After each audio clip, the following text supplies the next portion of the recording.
So, what does it take to drive continuous employee development across an organisation, making it ready for the age of AI?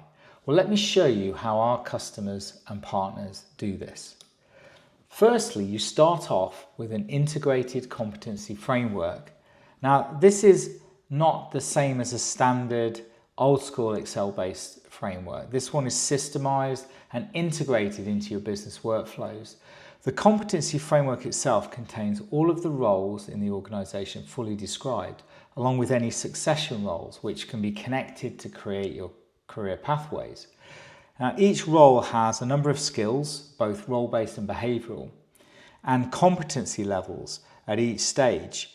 And these competency levels have statements which dictate what a person should be able to do at that level.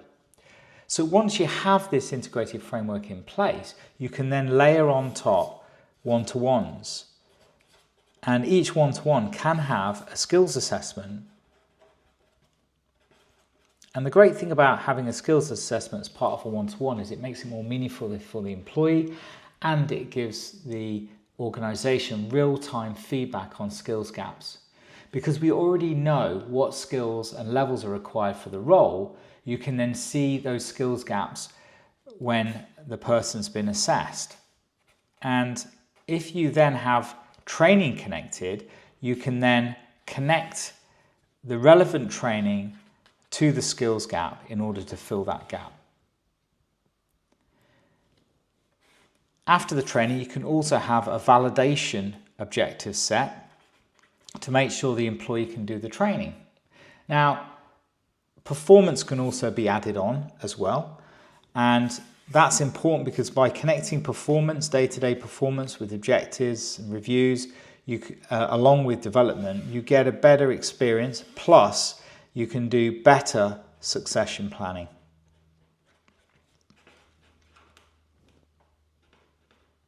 Now, if you want to add an additional skill into the organisation, because let's face it, new skills are coming online all the time because of AI, all you do is add it to the framework. The framework then allocates it to the roles at different levels as appropriate. And then people that occupy those roles will then have an unassessed skill. But of course, they're then having these one-to-ones with the skills assessments, so they get their new skill allocated skill assessed to see, and if there is a skills gap, they need to learn about that particular skill in order to execute. Then, of course, again, they get connected to the training. And as you can see, this provides this continuous employee development cycle. Now, if you want to learn more about this and go deeper into this subject, then I'm holding a series of weekly webinars called Beyond the 9-Box Grid, Reimagining Talent in the Age of AI. The registration QR code is to follow.